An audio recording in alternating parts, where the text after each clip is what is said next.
শিখব টাকা ও পয়সার হিসাব। তোমরা নিশ্চয়ই বাড়ির বড়দের কাছে টাকা এবং পয়সা দেখেছো। আজ আমরা সেগুলোকে চিনতে শিখব আর হিসাব করতেও শিখব। কাগজের তৈরি টাকাকে বলা হয় নোট।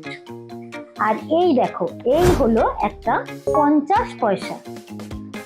এটা একটা 50 পয়সা, আরো একটা 50 পয়সা আনলাম। দুটো 50 পয়সা মিলে হয় 1 টাকা। এই হলো 1 টাকা। এই ধাতু তৈরি চাকতিগুলোকে বলা হয় কয়েন। এই হলো 1 টাকা, আর তার সাথে 50 পয়সা থাকলে তাকে বলে 1.5 টাকা।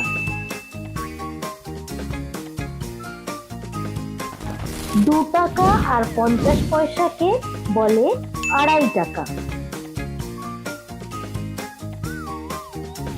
একটা 2 টাকা, একটা 1 টাকা আর একটা 50 পয়সাকে একসাথে বলে 3.5 টাকা।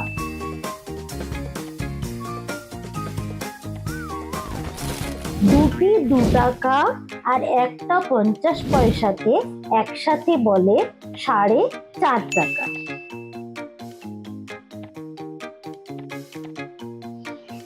দুটি 5 টাকা যদি যোগ করি তাহলে পাই 10 টাকা।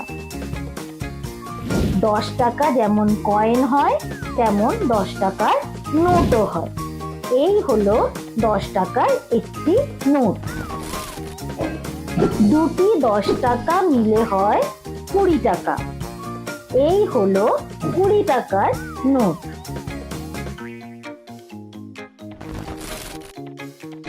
দুটি 20 টাকা আর একটি 10 টাকা মিলে হয় 50 টাকা। এই হলো একটি 50 টাকা।